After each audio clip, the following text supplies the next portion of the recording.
கர்த்தருக்குள் அன்பானவர்களே, அனுதினமும் கிறிஸ்துவுடன் தியான வேளைக்கு உங்களை அன்புடன் அழைக்கிறோம்.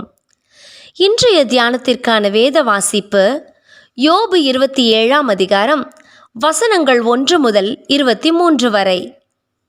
தியானத்தின் தலைப்பு இறுதி நம்பிக்கை.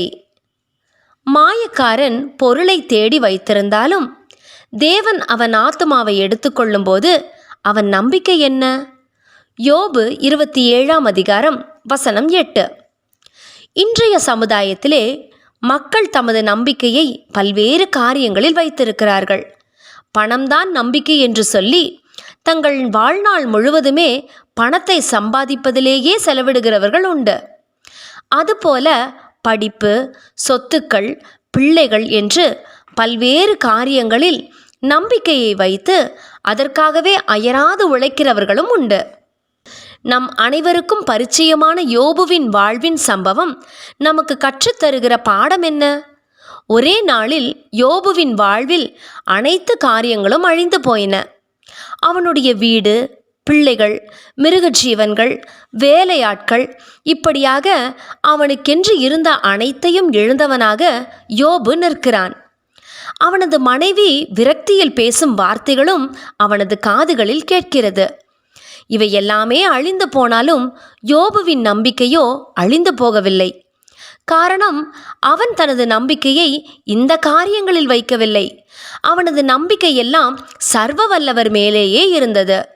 அவனது ஆரம்பமும் இறுதியுமான நம்பிக்கை கர்த்தர் மாத்திரமே. நான் இந்த உலகிற்கு ஒன்றும் கொண்டு வந்ததுமில்லை, இங்கிருந்து ஒன்றும் கொண்டு போவதும் இல்லை.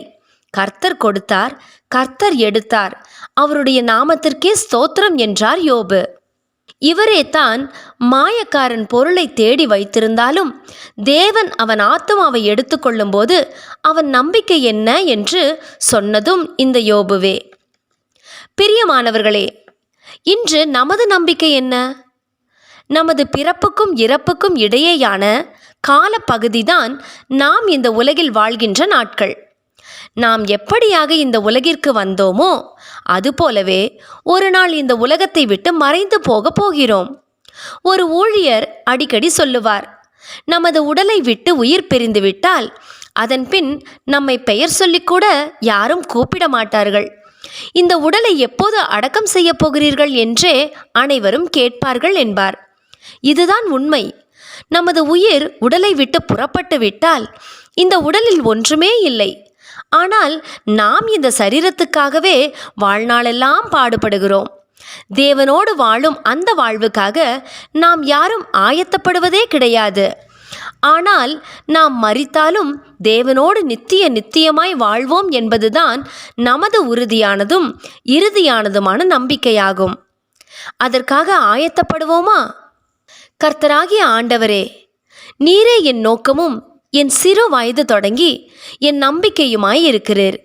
சங்கீதம் 71ஆம் அதிகாரம் வசனம் 5. ஜெபம் செய்வோமா? அன்பின் தேவனே, உம்மோடு வாழும் அந்த நித்திய வாழ்வுக்காக இவ்வாழ்வில் நான் ஆயத்தமாகவும் என் இறுதி நம்பிக்கையை உம்மேல் வைக்கவும் கிருபை தாரும். ஆமென்.